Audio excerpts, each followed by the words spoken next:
Thank you very much, Dr. Strobel, and ladies and gentlemen. It's a great privilege for me to be here today, to be one day part of your world, the world of Geospatial Forum, your global forum. My world is the world of supreme audit institutions. Each country has one supreme audit institution. Like you have a world forum, a world organization ours is called INTOSAI, the International Organization of Supreme Audit Institutions. And you might know that there are about 200 countries in the world. I believe 80 of those countries are here. So I have 200 colleagues. My global work is organized like a parallel organization to the United Nations. We have 7 regions with regional conferences once every 3 years and a world conference also every 3 years. Between conferences we have intensive contacts in working groups. And I think the first time I understood the powerful possibilities of integrated information was as the chair of the Global Working Group on Environmental Auditing. It must have been about 20 years ago in Peru. The Peruvian government and the neighboring Brazilian government both suffered under illegal logging in the shared Humboldt forest area. Both governments accused each other from illegal logging, but the real story came only out when both supreme audit officers joined their research. They painstakingly mapped the permissions for legal forestry and reconstructed a map how the forest should look from the air in theory. Then they rented a plane and pictured the real forest from the air. The outcome of the comparison of the theoretical map and the real picture was more than enlightening. On the Peruvian side, all the legal lots, the lots with permission, paved one after the other a nice road to the Brazilian border. And over the border there was a huge area illegally cleared of all trees, an ecological disaster. But on the Brazilian side, same story. Legal plots paved one after the other a narrow road directly to the Peruvian border, with on the Peruvian side of the border. I don't think I have to spell out the demolition that was there. And both governments decided to take a closer look to the permission granting process. My second example comes from Baltimore in the USA. There were about 15 different subsidies related to housing in the poorer areas. Long-time practice from the municipal auditors was to check each type of subsidy separately by sampling. And always came the same results. Regularity, okay. In came a new auditor. He took a map of the area and plotted the recipients on the map by zip code, subsidy by subsidy, until he had plotted in the same map all 15 different subsidies. And the outcome was an eye-opener to the policymakers. The accumulation of different subsidies for different purposes on but a few zip codes was contrary to what the policies were designed for, and the municipality took measures. Christmas 2004. In tsunami in the Indian Ocean devastated houses, ports, and much, much more in the coastal areas of about 16 countries. More than 200,000 people died. A group of supreme audit institutions, both from countries hit by the natural disaster as from countries involved in the emergency relief, formed a task force to follow the money, to try to build an audit trail in order to make sure the money was wisely spent and information about the results came available. One of the techniques we systematically used for the first time was geo-information combined with pictures made from satellites. One of the rules, for instance, was, for future safety, that new houses should not be built directly on the coastline. A safe distance from the shore should be observed. See the red lines. A few hundred different NGOs were involved in the housing projects, and quite simply we detected which NGOs could stand the pressure from the local people to build on the shore and which couldn't. See the houses there on the shore. What is my message to you today? Or rather, my request to you? My request is take an interest in the world of public finance, of policy making, of public audit, and bring your expertise to improve the services to the public. Governments and public auditors will not use your possibilities if you do not help them a little bit to understand what you could do for them, if you do not reach out to their world to connect your world with my world. The mission of my office is to assess and further improve the regularity, efficiency, effectiveness, and integrity of the state of the Netherlands and the institutions associated with it. In our daily work, we try to promote and contribute to good governance. Good governance has 8 major characteristics: participatory, consensus-oriented, accountable, transparent, responsive, effective and efficient, equitable and inclusive, and follows the rule of law.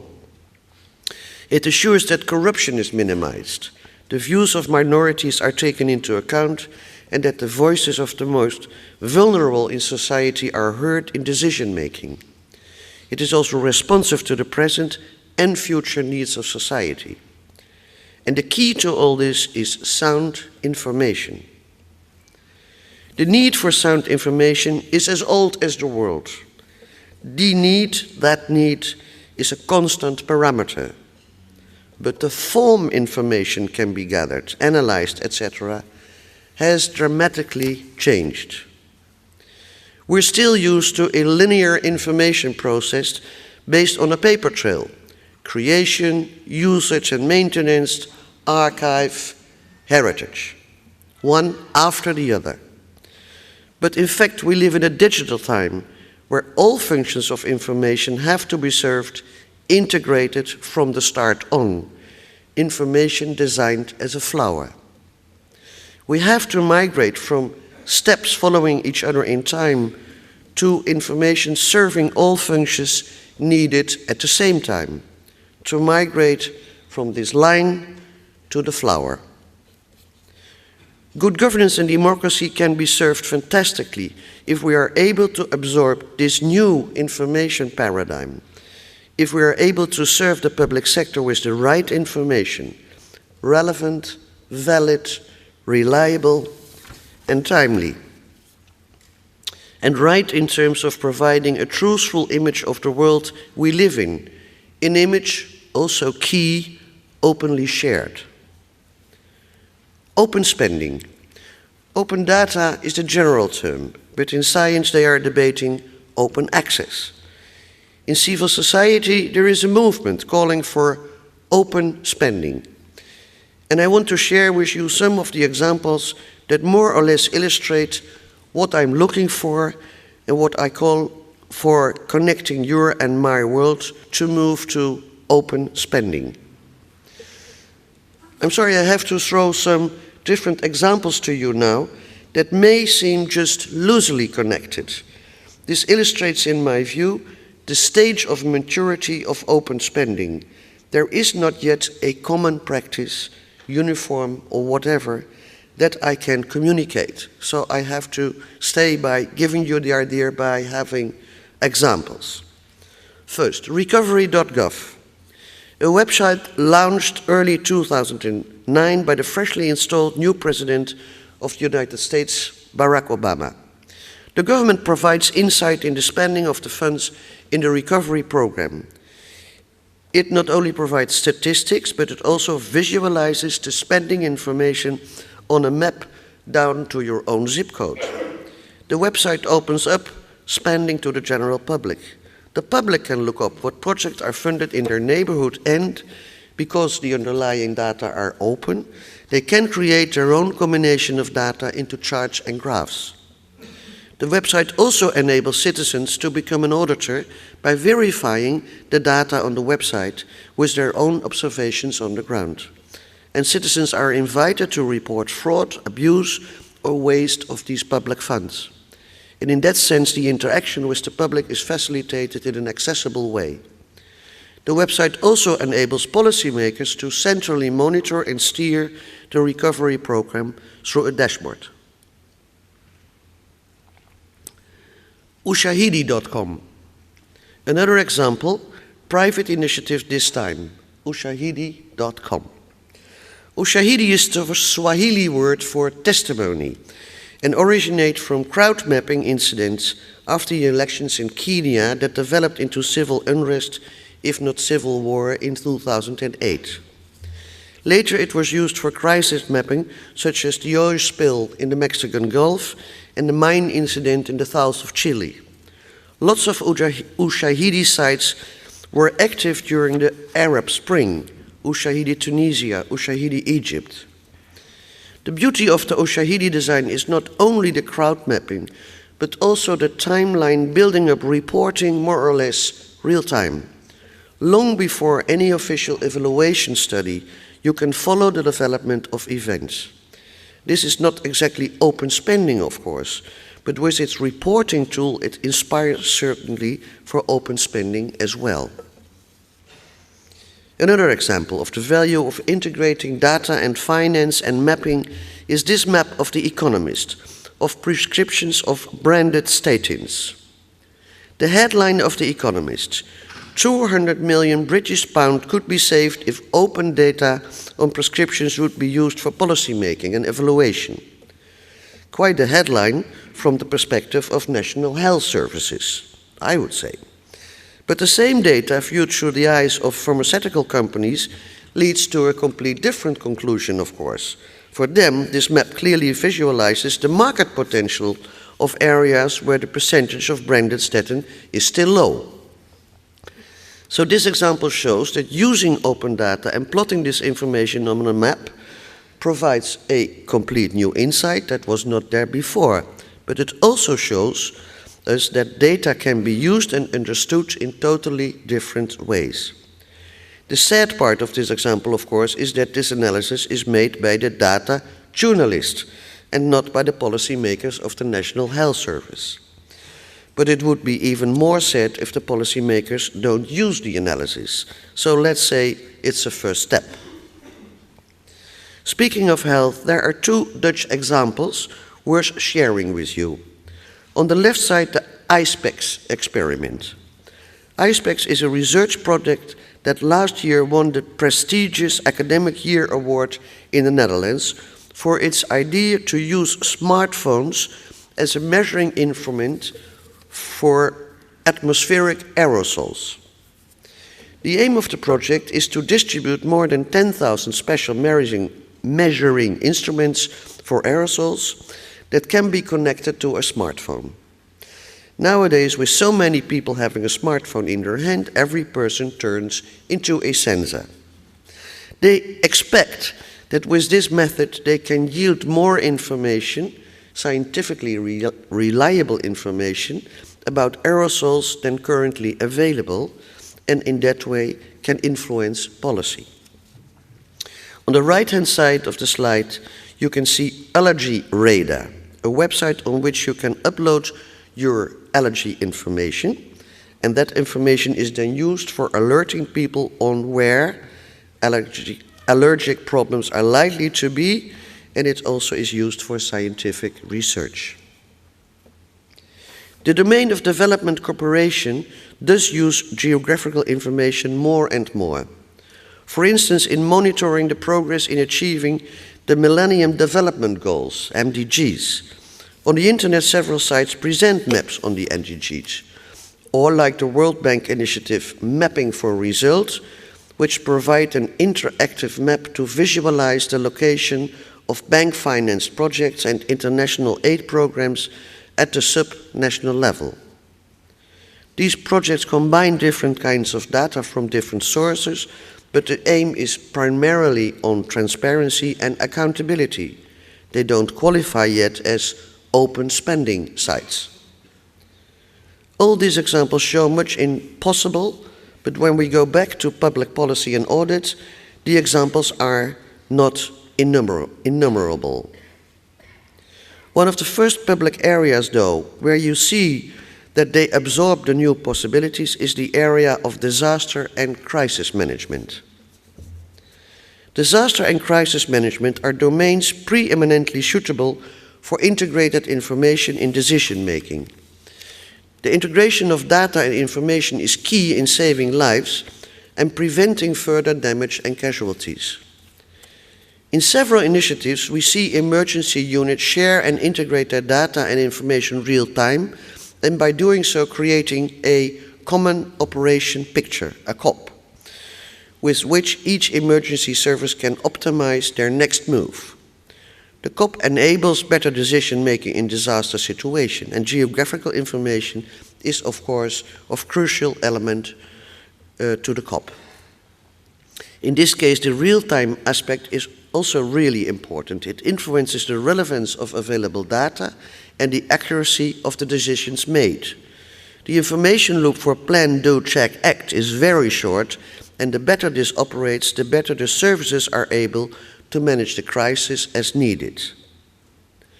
Saving life as goals seems to be, for the moment, the main driver of developments to the public sector.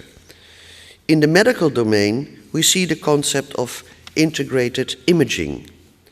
This stands for using different techniques like röntgen, scans, etc. to capture the human body.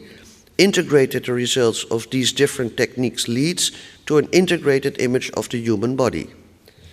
Integrated imaging enhances imaging as a tool for treating, managing, and even predicting disease. It makes clear what before, with only use of one singular technique, could not be seen. Due to an integrated image and thus better for information, unnecessary surgeries, long-term hospitalization, and loss of independence and functionality can be avoided. And maybe that is also more cost-effective, but that's to be seen. Seeing all this, my key question is, can you help the public sector to migrate the concept of common operational pictures to other public policy domains, and can we integrate it with financial data? And by doing so, capture the dynamics of reality better and serve the people better.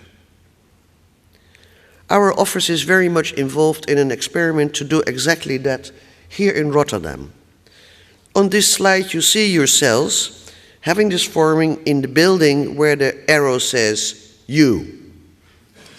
Now, not far away from here, on the other side of the river, you find the southern district of the city. There are a number of neighborhoods in which social problems accumulate. Central and local governments and other agencies, schools, employers, and lots of other institutions have signed an agreement to join forces to lift up these areas and to overcome, in the coming 10 years, the problems in social deprivation, housing, education, employment, and crime. We are working on getting all information, including financial information, from various sources plotted on one map. All responsible parties and agencies are able to access, search, and exploit a common source of information and services in order to build a common operational picture about a dynamic environment. I don't have to tell you that technically this is possible and feasible, but it needs far more than technique. We are trying to create a common operational picture in a net-centric environment. Questions we are facing together are, how can we integrate data and information from various sources? How can we develop an information structure that provides an integrated image or report on reality? How can we make sure that all actors involved stay committed to keeping the common operational picture up to date without the sense of emergency which is common to crisis situations, where literally lives immediately are at stake? And besides these design issues, there are special challenges for us as auditors involved. Instead of providing insurance afterward, the auditor helps designing the information structure at the start, but without compromising his independence.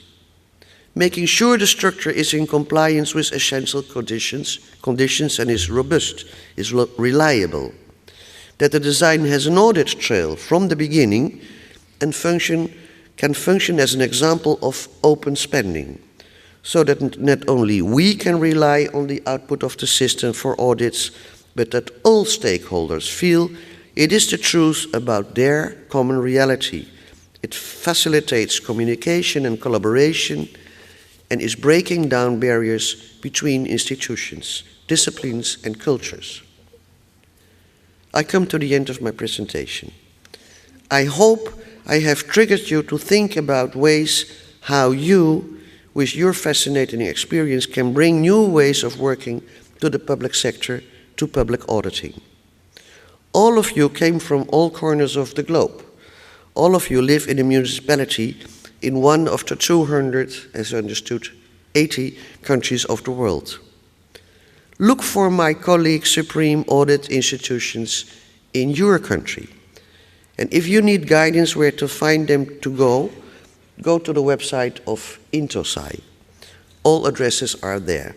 And see what you can do for your own public sector to enhance open spending.